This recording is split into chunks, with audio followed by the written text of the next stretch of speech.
Salut vous! Je reviens dans une nouvelle vidéo pour vous parler de l'acquisition de la propreté chez l'enfant. Donc je vais commencer par la définition du sphincter. Je vais continuer sur les 3 facteurs d'acquisition du contrôle des sphincters avec après les 3 facteurs de régression du contrôle des sphincters et pour finir la progression de la propreté chez l'enfant. Donc un sphincter, de ce que j'ai appris aussi à petite enfance, c'est un muscle. Un muscle en fait qui va vous permettre de contrôler vos urines et vos selles. Donc c'est ça qui va faire en sorte que vous retenez ou soit vous évacuez.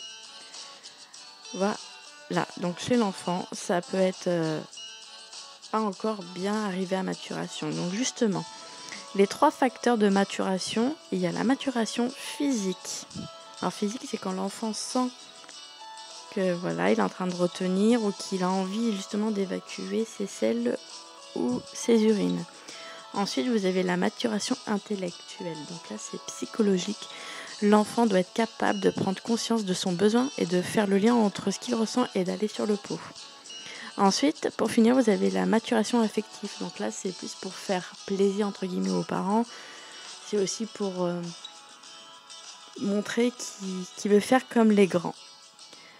Je continue avec les facteurs de régression du contrôle des sphincters. Donc ça peut venir chez l'enfant qui va avoir un petit frère ou une petite sœur. Il est jaloux, il veut régresser, il va faire pipi au lit, il va revenir à faire pipi au lit, il va encore ressucer son pouce.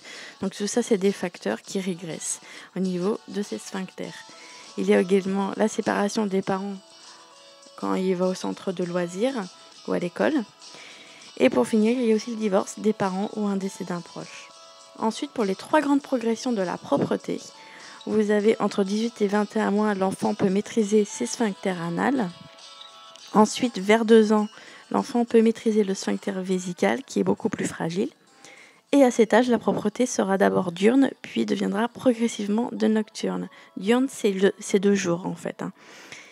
Et vers 3 ans, l'enfant peut acquérir la propreté complète diurne et de nocturne sans incident. Ce sera aussi l'une des conditions pour qu'il puisse rentrer à la maternelle et faire comme les grands. Moi, sur ce, je vous fais plein de bisous et je vous dis à la prochaine dans une nouvelle vidéo. Bye!